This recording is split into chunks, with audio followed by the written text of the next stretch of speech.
Bien, hola. Ahora voy a explicar la parte de África, la democracia, todo lo que pues nos faltaba para hablar de la asignatura de Historia y Sociedad. Bien, pues empecemos con África. África ha sufrido la colonización, como sabemos, es decir, las fronteras africanas de la mayoría de territorios son líneas rectas. Esto es algo inédito, inaudito en lo que sería pues la historia geográfica mundial. Esto se basa en básicamente que las colonias fueron repartidas entre los estados en la Conferencia de Berlín. Así pues, bueno, podemos ver que hubo una gran colonización por parte de Francia y una gran colonización por parte de Estados Unidos, además, del Reino Unido. Además, colaboraron en esta repartición algunos países, como fue Bélgica, como fue España, Alemania, Italia, pero tuvieron muy pocos territorios, y la mayoría de ellos acabaron yendo a parar siempre a manos de los franceses o de los británicos. Así pues, Francia, la francofonía, que es el territorio donde se habla francés en el mundo, ¿no? Pues tiene gran parte de su territorio en África, es decir, gran parte de los territorios africanos se habla inglés y francés, francés por la francofonía, por Francia, y inglés básicamente por el Reino Unido, y por que las lenguas que había en esos territorios, es decir, las etnias, cada etnia pues tenía su lengua, y al constituir territorios, colonias, divisiones administrativas, ¿no? Al final tenían que utilizar una lengua en común, y esa lengua en común era la del colonizador, que eran ni más ni menos que el inglés, en este caso.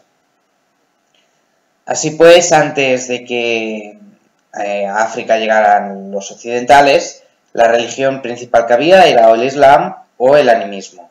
El animismo son religiones las cuales se basan en temas muy primarios del alma, de las cosas, etcétera, etcétera. Y a partir de los colonizadores pues se extendió también el protestantismo, el catolicismo por África.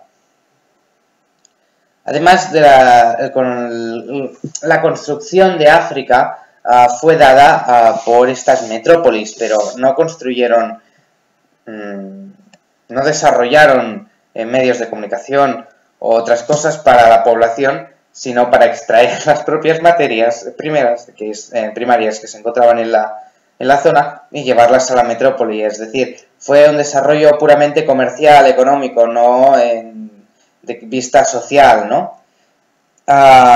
Entonces, finalmente podemos hablar también de que en África hubo lo que se llamaría un racismo, ¿no?, muy grande por parte de los colonizadores. Pero aquí podemos diferenciar entre los países de corte protestante y los países de corte católica, ¿no?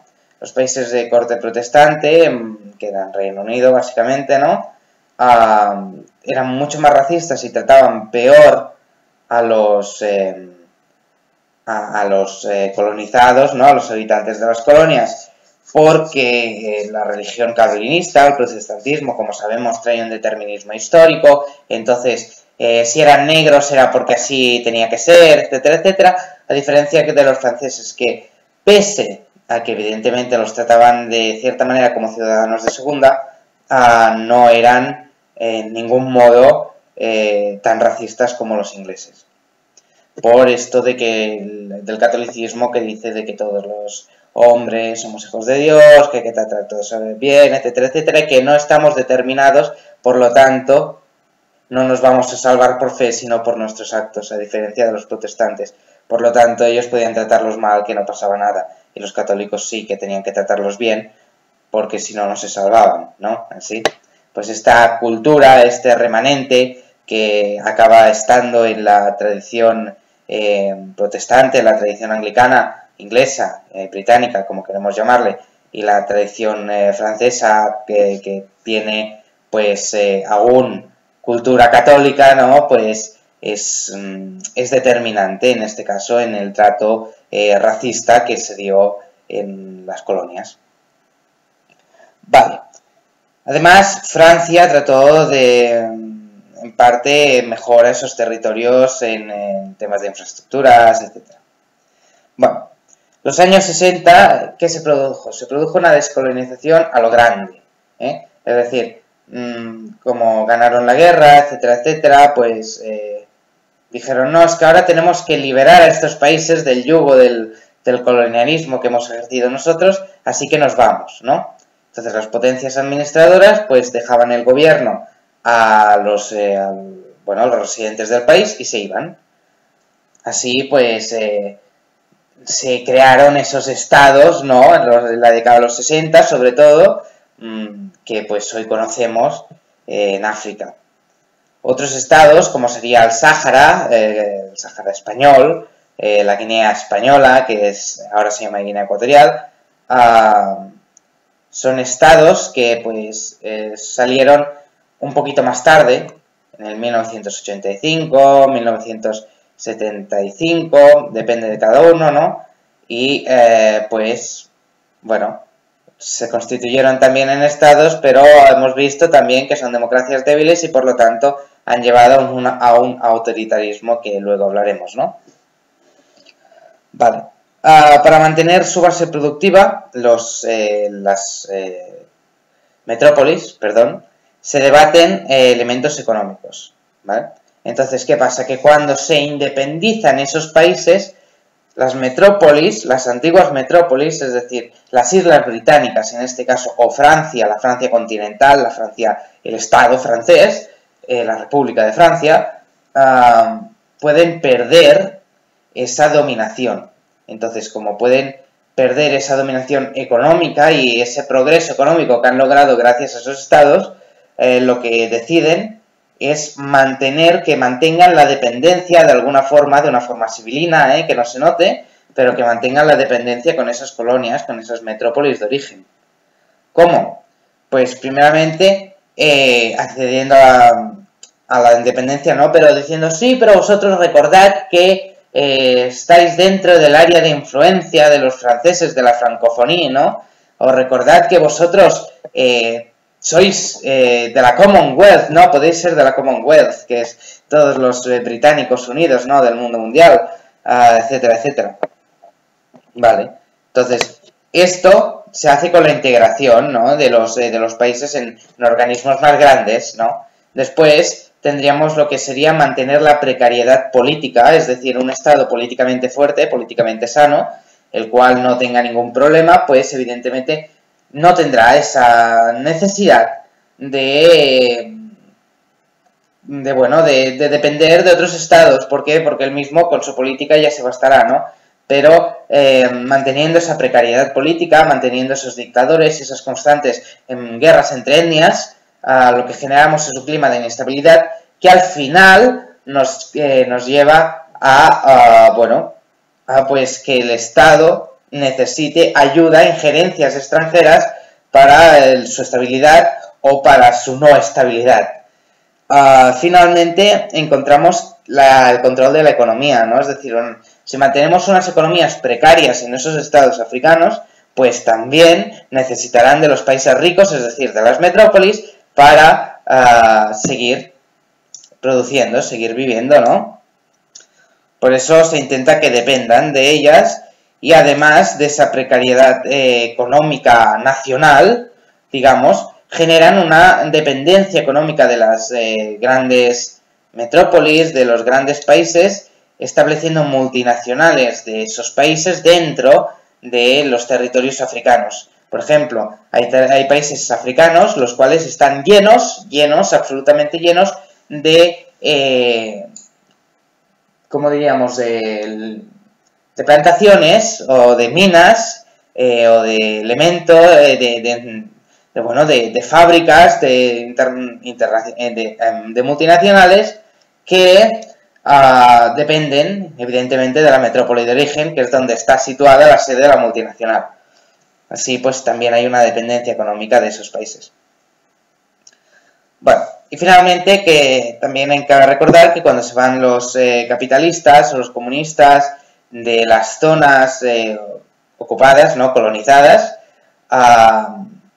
lo que hay es un vacío de poder democrático también, porque no ha habido una democracia fuerte en ese momento, y entonces hay luchas étnicas y religiosas, y así pues ascienden al poder los islamistas, o ven en unas etnias y matan a todos, después se ponen otras, y así funciona, ¿no?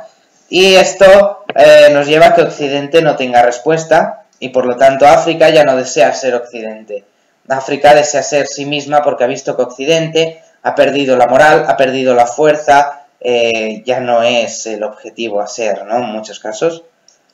Por eso existen partidos antioccidentales, existe ideología antioccidental en África, no en Asia, por ejemplo, ¿no?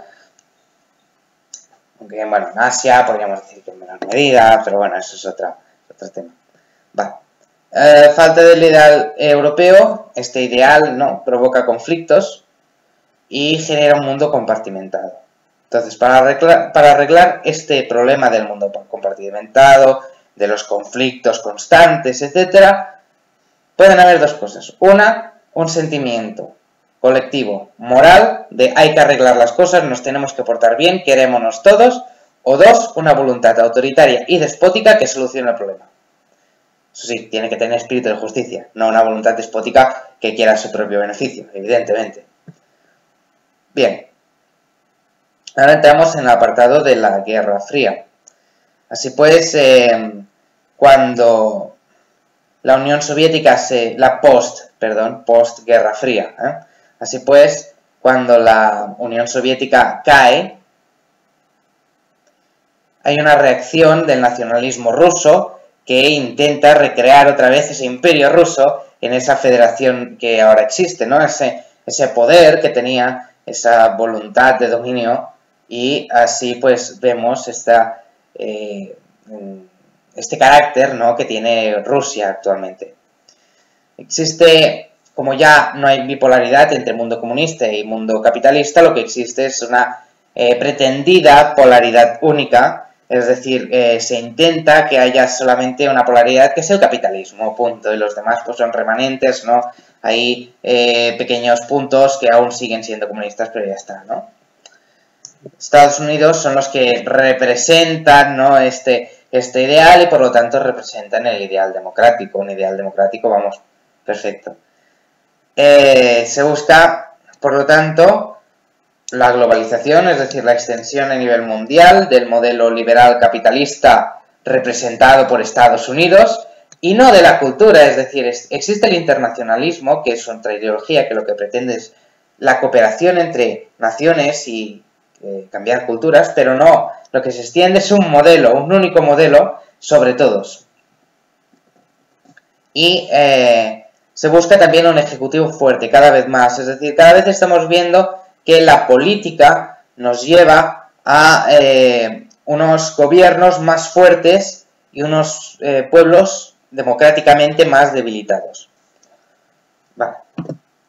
Ahora, el señor Kaplan, el autor de La anarquía que viene, nos dice que la unidad de una polaridad única se pone en duda. Es dudosa porque, bueno, parece que venga una época de paz, digamos, pero una época muy compleja en la cual hay muchas distorsiones, ¿no?, y que pueden generar el fin de la misma democracia. Así pues, cuando se hundió el comunismo, todos dijeron, no, es que ya somos libres, no, somos demócratas, no. El hundimiento del comunismo no significa la verdadera democracia, no significa que llegue la democracia. Tampoco existe un triunfo real de la razón. Lo vemos pues en toda la época, en toda la historia, ¿no? La Ilustración ha pretendido ese triunfo, pero nunca se ha logrado. Es más, siempre ha habido una voluntad por encima de esta razón muchas veces. Así que esta concepción nos lleva a una visión realista de la historia, no idealista, en plan de somos demócratas, bien, saltemos y bailemos. No, una visión realista en la que prima la realidad sobre estas ideas tan bonitas y tan preciosas, ¿no? La condición humana, por lo tanto, no puede ser transformada por esas ideas, sino que somos como somos y no nos pueden cambiar esas ideas. Por lo tanto, creer en la democracia como fin de todos es, digamos, un determinismo. Es decir, tenemos que ir todos hacia la democracia. No, eso es una idea que se nos ha puesto, que tenemos que ir a la democracia, pero el verdadero fin de la persona humana es el bien común, la libertad, la felicidad, y esto puede no traerlo una democracia si no está preparada para ello. Por lo tanto, es un determinismo inducido y real. Tocqueville, por ejemplo, nos dice: el despotismo es más particularmente de temer en la democracia porque todos viven preocupados en sí mismos. Es decir, la democracia nos puede traer problemas, a diferencia, bueno, igual que otros sistemas, pero la democracia también trae problemas. ¿Por qué? Porque nos preocupamos por nosotros mismos y no porque haya una autoridad superior que nos esté dando caña, ¿no? Así pues, podemos ver que la democracia sería una fase de transformación, un impasse actualmente, ¿no? Hacia una fase de autoritarismo. Digamos, actualmente la primera fase podría ser secreta, ¿no? Que no se viera, y después ya el autoritarismo sería visible absolutamente.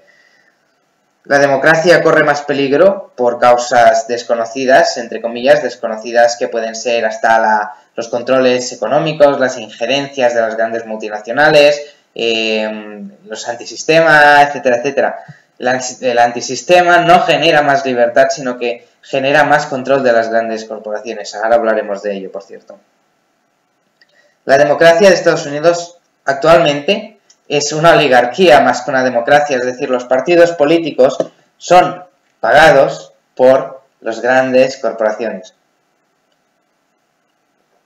Eso podríamos creer que no, que es una cosa buena, ¿no? Que no pague el Estado las campañas políticas o que no puedan pagar los individuos, ¿no? Pues genera un problema, esto es un peligro porque entonces la economía es la que controla la política y no la política a la economía, como es lo que debería ser. Bueno, podemos decir que finalmente en este apartado que prevalece la fuerza de la naturaleza humana sobre la evolución. Y que el realismo, que hemos hablado, esta concepción de decir, no, es que bueno, quizás la democracia no es nuestro fin, ¿no? Quizás el fin es el bien común, que nos estamos equivocando un poco. Pues esto nos lleva a un realismo que nos puede llevar a un pesimismo, es decir, un pesimismo de decir es que estamos muy mal realmente porque esto no es verdad, lo que estamos viviendo, pero nos lleva a una prudencia. Es buena la prudencia, la virtud del gobernante, ¿no? Es la prudencia, pues, así, ese realismo político, digamos, pues, de visión política, es bueno en este caso. Actualmente, las democracias no tienen en cuenta valores morales, hacen enfermas a las sociedades, es decir, una democracia que no atienda a valores morales, pues es una democracia débil. Es decir, si la sociedad está mal, es decir, si nos matamos, si hacemos una democracia, nos vamos a seguir matando en democracia. La democracia, pues, puede ser un peligro, incluso una catástrofe, ¿no? Como pasa en África en muchos lugares. Hay que estar preparado para la democracia y para eso, pues, existe un proceso que ahora explicaremos, ¿no? O sea, que puede ser que, no siendo demócrata, se progrese, se avance más en el sentido social y en el sentido económico.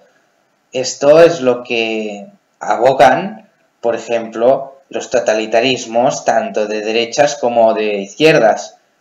Es decir, no siendo demócrata, se avanza más porque el Estado, una forma autoritaria fuerte, representada en el Estado o en una persona, es la que hace progresar a la sociedad hacia una dirección. Y todos vamos hacia ella, punto. Entonces, la democracia hay que tener en cuenta que no funciona si las circunstancias exteriores no son las correctas. Es decir, si creemos que va a funcionar una democracia cuando la población no está preparada para ello, es una arrogancia cultural inmensa. La democracia solo surge con éxito como culminación de otros logros sociales. Es decir, cuando hay un progreso económico y un progreso social suficiente como para crecer humanamente, digamos, como sociedad entera, se puede llegar a la democracia. Mientras una sociedad sea absolutamente pobre, mientras una sociedad socialmente sea un desastre, o moralmente, la democracia será débil y desaparecerá. En un lugar sin preparación para la democracia, pues los partidos políticos que se crean como grupos étnicos y religiosos. Es decir, por ejemplo, aquí en España, como todos más o menos tenemos los mismos intereses sociales, digamos, o culturales, pues no tenemos tantos problemas, ¿no? Nos podemos pelear por 4 tonterías, pero todos seguimos entendiendo que somos, pues, o catalanes, o españoles, o que queráis decirle, ¿no? Y todos pues nos tenemos que acoger a este sistema.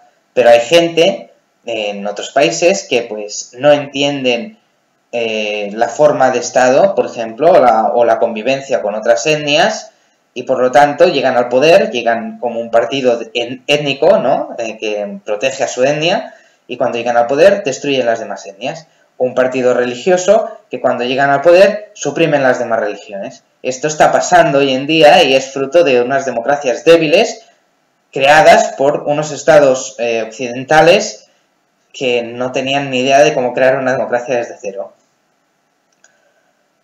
Vale, veamos qué más.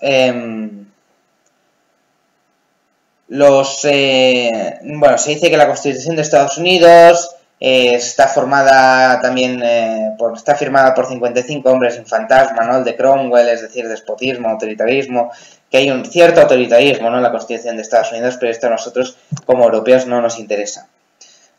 Los estados no han sido formados por elecciones, eso es cierto, es decir, las elecciones no forman los estados.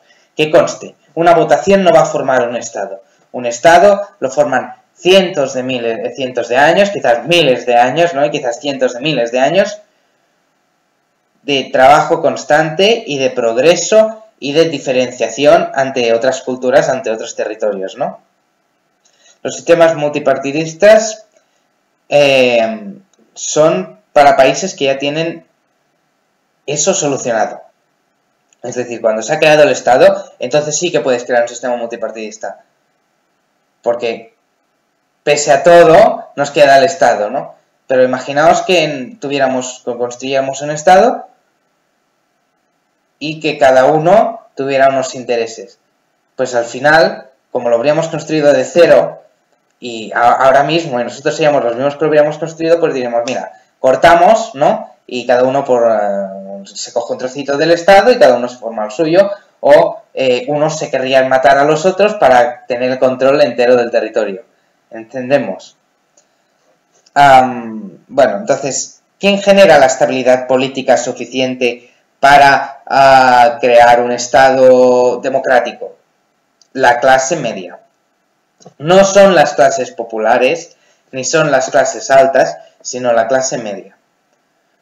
Es decir, es una clase lo suficientemente culta como para entender la política, lo suficientemente preparada como para ejercer cargos de responsabilidad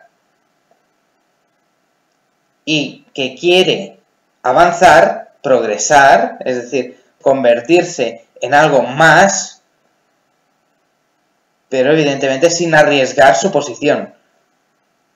Entonces, estas clases generan, cuando hay una gran clase de esta forma, generan una democracia estable, un sistema político estable que al final concluye en democracia, ¿no?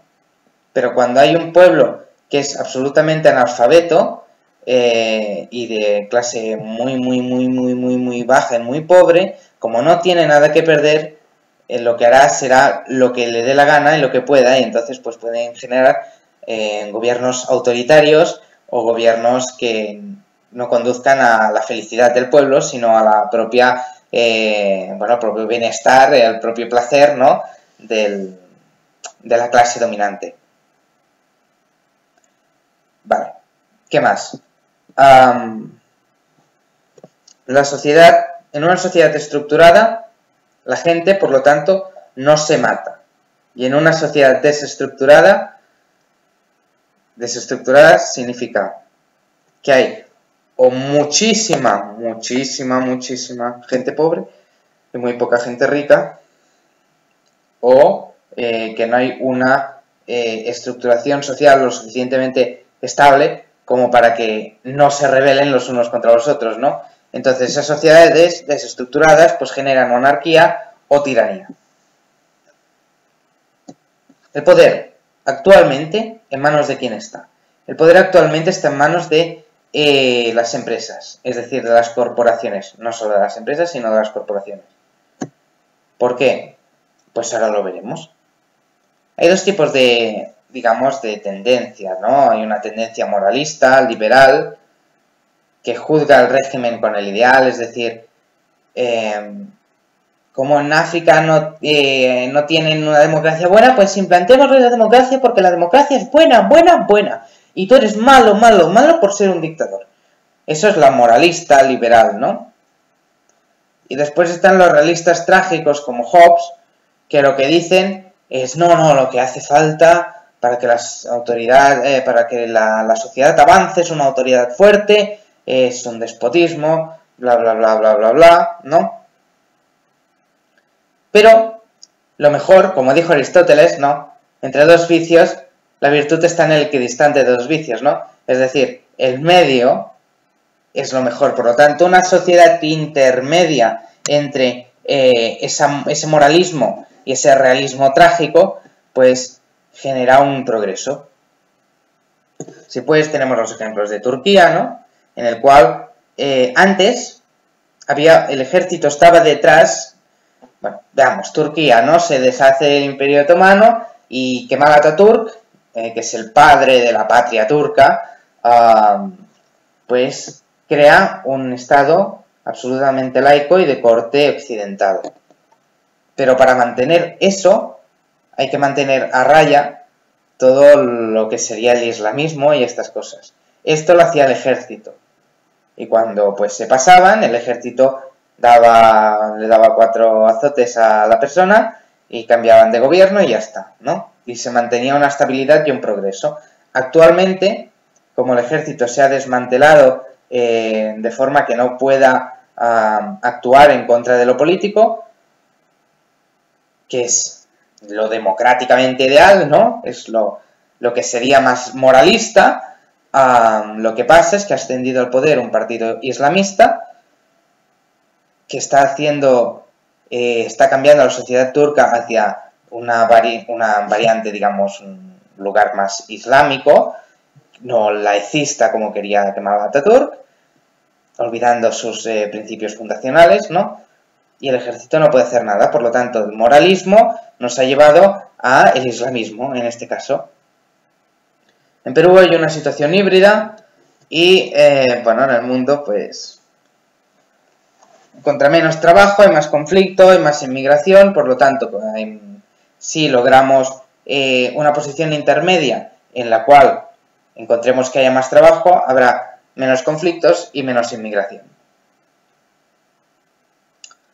Por cierto, y para recordarlo por última vez, ¿no? El sistema nominal de un gobierno es menos importante que la naturaleza de la sociedad en la que actúa. ¿Esto qué significa? Que el tipo de gobierno o el régimen no tiene que ver con no tiene por qué prosperar si no funciona la sociedad en la que actúa, si no hay una naturaleza social estable. Vale, y ahora vamos a las cuestiones más fundamentales, diríamos, del texto, y con esto acabaremos. Estamos determinados por nuestros actos, eso es lo que nos dice según la historia, y la cultura juzga nuestros actos. Es decir, cierta manifestación de la libertad humana, por la cultura que tenemos, nos permite juzgar nuestros propios actos. ¿Qué hace viable una democracia? Hay condiciones morales y culturales. Los regímenes híbridos tienen un cierto Estado de Derecho, pero bueno, necesitan más, ¿no? Entonces, ¿qué hace viable una democracia? Respondo a la pregunta, ¿no? Otra vez, el Estado de la sociedad. Es decir, que haya una seguridad jurídica, una estabilidad económica, una paz social, un bajo nivel de corrupción, un desarrollo sostenible, etcétera, etcétera. Y esto lo que crea es una clase media que crea una estabilidad política acrecentando el sistema democrático. Entonces, uno de los peligros para la democracia es el apego excesivo al bienestar. Es decir, qué bien que estábamos, ¿no? Aparecen los despotismos cuando decimos, no, es que qué bien que estábamos cuando gobernaba el otro, o qué bien que estaríamos si gobernaran estos. Pues esto es un despotismo.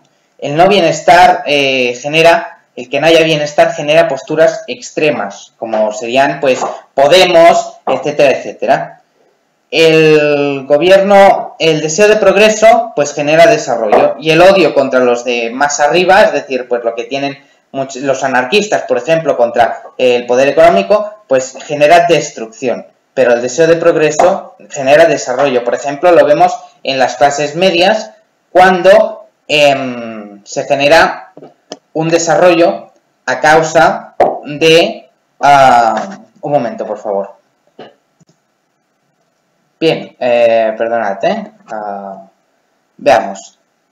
Esto que yo decía significa que el deseo de progreso genera un desarrollo. Por ejemplo, la clase media. La clase media en España, como quería progresar, quería ser mejor, quería ascender a posiciones mejores, genera un desarrollo económico y por lo tanto un desarrollo civil, un desarrollo social, etcétera, etcétera. A diferencia de pues cuando hay una revolución, lo cual es odio contra los de más arriba o contra otros, que lo que genera es una destrucción social. El gobierno mundial actualmente no son los estados, ¿no?, quienes gobiernan, sino las grandes corporaciones. Las Naciones Unidas no gobiernan realmente, sino que son como una agencia supranacional de ayuda, y las grandes corporaciones y capitales son las que controlan realmente bueno, el mundo gracias a la globalización. Hay que decir que la fuerza pacificadora más grande del mundo es una compañía privada de seguridad. Dos ideas principales es que el gobierno mundial es de grandes corporaciones y capitales y que la democracia está superada en los países donde hay multinacionales, en los países de origen de las multinacionales. Es decir, esos países de origen dependen puramente de los intereses económicos de esas grandes corporaciones. Así pues, nosotros actualmente esperamos ser parte de esa corporación, ¿no?, muchas veces. Veamos. El problema de la política actualmente que ha sido, bueno, desde siempre es el poder, ¿no? Estamos dispuestos a perder nuestros derechos por seguridad y pertenencia. ¿Qué significa esto de que estamos dispuestos a perder nuestros derechos?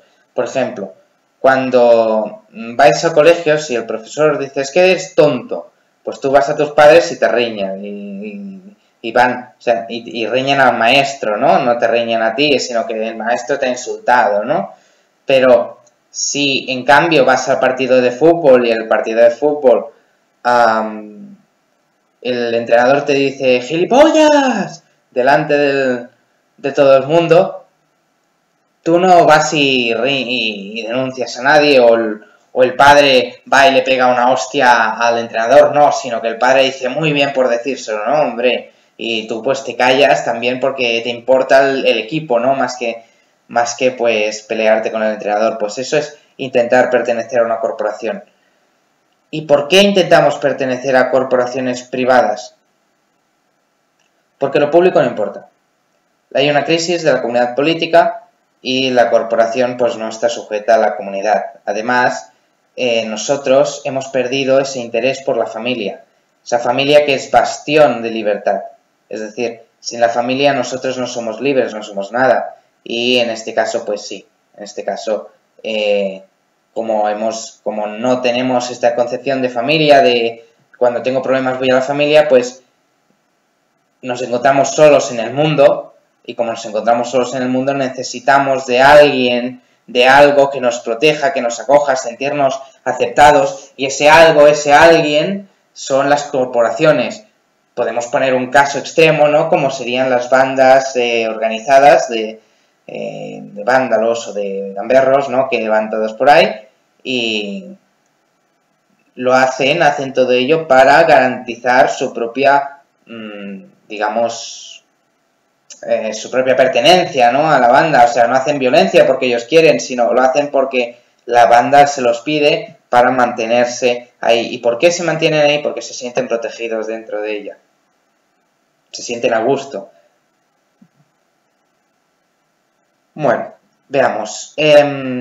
Cuanto más necesite la clase media, más control tiene la corporación sobre el pueblo. Eso es cierto. Es decir, si la clase media necesita mucho, necesita un iPhone, necesita un ordenador de última generación, necesita la PlayStation o necesita ir a ver el Barça al campo o tener el Canal Plus, pues las corporaciones nos tienen pillados. ¿Por qué? Porque tú necesitas el Canal Plus, tú necesitas ir a ver al Barça, tú o al Madrid o al equipo que te dé la gana, tú necesitas comprarte un iPhone, necesitas el ordenador, lo necesitas todo. ¿Por qué? Porque tienes que formar parte de esas corporaciones, porque te lo dice el alma, porque lo necesitas. Pues ese materialismo genera servilismo. Es decir, que tú estás dispuesto a servir a Apple, estás dispuesto a servir a Windows o a Mac, bueno, a Apple, ¿no? Otra vez, o lo que sea, la empresa que te dé la gana, a Microsoft, a lo que sea, para tener ese programa, para tener eso, para ser lo que te dice, ¿no? La corporación que seas. Eso genera pues una sociedad falta de objetivos morales, ¿no? Y falta de objetivos subjetivos al sujeto, ¿no? Y lo genera todo muy estructurado, en plan deseos de placer y ya está, no tiramos más. Así que el Estado-nación tiende a desaparecer en favor de la corporación y las corporaciones tienen más poder cuando las masas son más pasotas. Es decir, si las masas aceptan que todo el mundo tiene que tener un iPhone, si las masas aceptan que todo el mundo tiene que vestir la ropa de marca y ir con pantalones cagados, pues todo el mundo era así porque lo dicen las marcas, lo dicen las corporaciones. Es por eso que la gente se viste con pantalones cagados. Es por eso que la gente viste ropa moderna, digamos, de marca, ¿no? De última temporada, o es por eso que la gente se compra lo que se tiene que comprar porque sale por la tele. O sea, es por pura publicidad que hace la corporación. Entonces, si uno desobedece, violentamente o no violentamente, también el sistema hace bien con eso, ¿no? El sistema tiende a un autoritarismo, es decir, el sistema camina inexorablemente hacia ese lugar, hacia ese momento en el cual habrá una autoridad fuerte, ¿no? Y nosotros pues seremos gente sin voz ni voto. ¿Y cómo camina hacia allá? Camina mediante también la desobediencia del mismo pueblo, es decir, cuando los antisistema son antisistema, ayudan a destruir lo poco de libertad que quede en el sistema.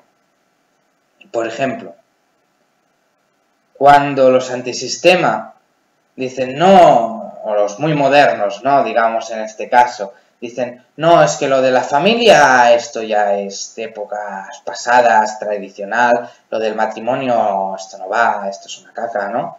Pues esto genera que al final se destruya la familia, que como hemos dicho es bastión de libertad, ¿no? Porque cuando uno está en paro, a quien recurre es a la familia. Cuando uno no tiene nada, a quien recurre es a la familia. Y cuando no hay familia, ¿a quién? A la corporación. Cuando no hay familia, cuando no hay detrás tuyo o una gente que te quiera, recorres a la bebida, recorres a las drogas, recorres a todo eso. Y eso es simplemente porque te sientes vacío y necesitas algo en el cual pertenecerte. Eso no significa que no te quiera tu familia, sino que no te sientes parte de ella. Pues eso, es decir, no sentirse parte de la familia, destruir el concepto de familia, pues genera esto. Decir, no, es que la desobediencia a las leyes injustas está bien, ¿no? O la desobediencia a las leyes en el caso de los desahucios está perfectamente. Pues entonces, por regla de tres, acabamos desobedeciendo todas las leyes y acabamos cambiando un código civil que, bueno, viene de antaño, ¿no? Del derecho romano, es la evolución del derecho romano, ¿no? Pues cambiamos todo esto, eliminamos las libertades que tenían los propios hombres en la seguridad jurídica para contentar pues al propio sistema, que lo que le interesa es eso, poder hacer lo que le dé la gana. Claro, entonces esos poderes económicos nutren al mismo antisistema, a los mismos vándalos que destruyen y estas cosas, a los mismos que están a favor de la libertad en estos ámbitos tan peculiares, ¿no? Y esto ayuda a las propias corporaciones, a las grandes corporaciones, a hacer sus propias elucubraciones, ¿no? Y hacer sus propias organizaciones, sistemas, lo que queramos, y crear su propio autoritarismo, es decir, degenerando nuestras libertades a base de mantener pues esta dependencia, este servilismo hacia la corporación que crean los propios antisistemas que no prefieren el sistema. Entonces, después entramos entre que hay una correlación moral, entre el nivel de compromiso y moral y la democracia. Es decir, contra más compromiso social y contra más compromiso moral, más democracia habrá. Pero cuando la sociedad es pasota y lo que prefiere es tener el iPhone y tener no sé qué, y en mí déjame de la democracia, que yo con mi vida ya tengo suficiente, pues entonces pasa lo que pasa. ¿Qué más?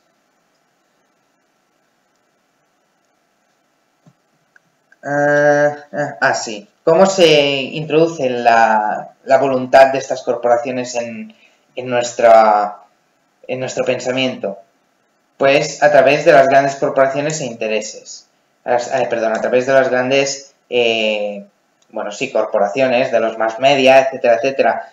Por ejemplo, lo que hace la gente de Sálvame, pues al final lo hace mucha gente. Como los famosos llevan un peinado que se parece a algo estrambótico, ¿no? Pues también lo llevamos nosotros. Como los famosos llevan pantalones cagados, pues también lo llevamos nosotros. Y como los famosos se depilan y hacen no sé qué, pues también lo hacemos nosotros. Regla de tres, punto. La gente lo que quiere es ser como la clase dominante. Imita esa cultura dominante, ¿no? Y esa cultura, hoy por hoy, está moralmente fracasada, ¿no? O sea, está fatal moralmente. Entonces, cuando siguen a esa forma de ser, de esa cultura dominante, de esos famosos, lo que generan es, pues, una destrucción de esos niveles morales y de compromiso social que malmeten la democracia.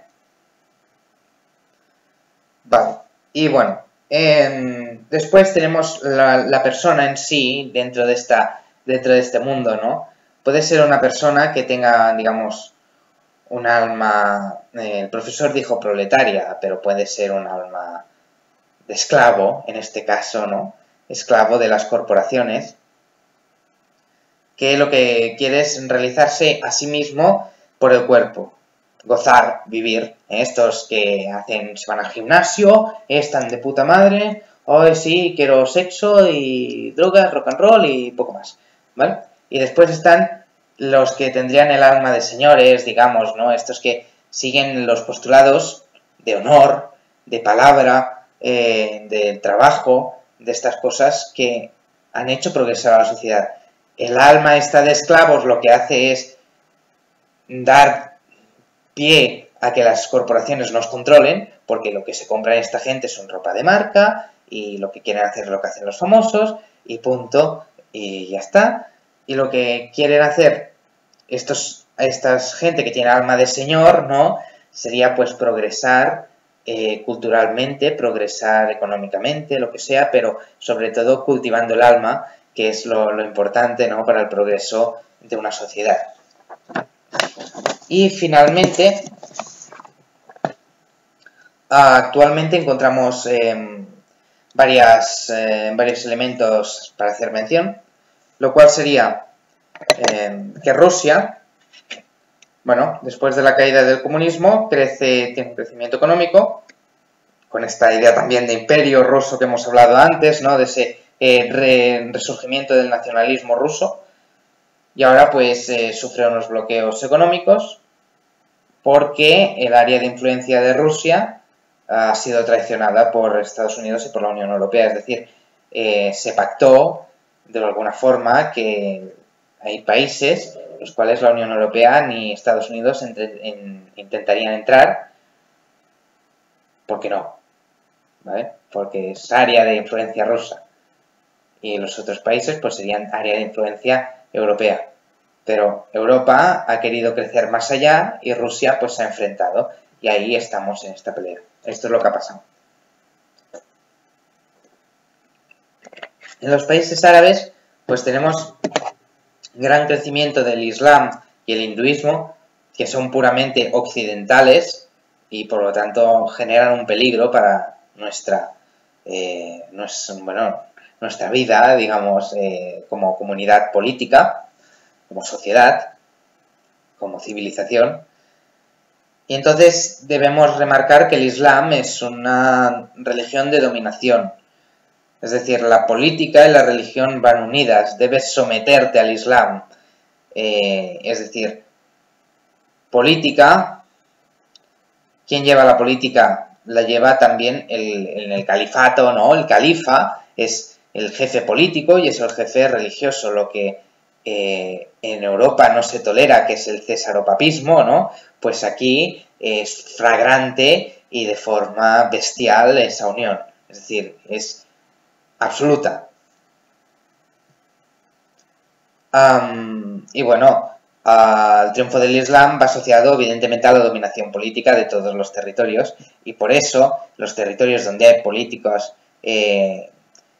partidos políticos islamistas, lo que hay es un acrecentamiento del Islam cada vez mayor. ¿Por qué? Porque son esos políticos los cuales actúan según les manda esa religión que les dice que la política y la religión van unidas. A diferencia de lo que sería el occidentalismo con la tradición cristiana que dice que lo que es del César al César y lo que es de Dios a Dios, ¿no? Vale. Bueno. Y lo que hay es un deseo de Occidente de integrar elementos occidentales en territorios islámicos. Eso lo hemos visto cada 2x3, es decir, lo que queremos es que Irán sea más occidental, es decir, que vistan con traje, que sean más pacíficos, ¿no? Como queremos nosotros que sean, a nuestra manera, no de ser pacíficos o lo que nos dé la gana a nosotros. Entonces, esta injerencia también genera conflicto, es decir, ellos son islámicos, ¿no? Ellos tienen su propia cultura y nosotros lo que estamos intentando es, debido a nuestro etnocentrismo, meternos en en sus relaciones, ¿no? En su forma de vivir y esto genera conflicto también. Finalmente, en Occidente hay una pugna contra el cristianismo sutilmente, es una pugna muy sutil, lo cual significa que, bueno, intentamos borrar el cristianismo, el Occidente, la civilización occidental, los grandes poderes de dominación, ¿no? Lo que intentan es eliminar, de alguna forma, el cristianismo. ¿Para qué? Para, o debilitarlo de forma que las grandes corporaciones sean las que manden los intereses económicos, servilistas, sean los que, sean los imperantes, ¿no? El cristianismo da una liberación en sí porque no trata de que no haya una obligación del bienestar material, ¿no? De que no estemos apegados a las cosas y las corporaciones lo que necesitan es eso, el apego a la corporación, el apego a el producto que ellos venden en los casos que sean corporaciones privadas, etc. Y también nos ha parecido la New Age, que es como una neorreligión, digamos, una pseudo-religión, que mezcla elementos tradicionales de la religión, más espiritualismos, panteísmos ambientalistas, etcétera, que nos lleva a lo que sería pues una especie de catarismo moderno, un paracatarismo, ¿no? Que es antioccidental a la vez, es decir, no es normal esto.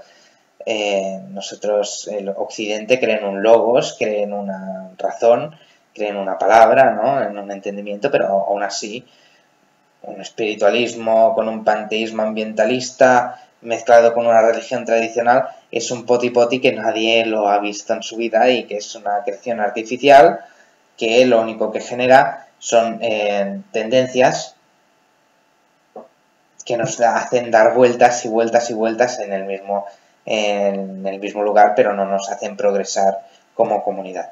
Por lo tanto, también es un hecho a remarcar esta pugna contra el cristianismo y esta aparición de mezclas de tendencias religiosas en esta New Age que veremos cuántos años dura. Vale, pues muchas gracias por todo, disculpad por la interrupción del vídeo y bueno, pues espero que os haya servido para mucho.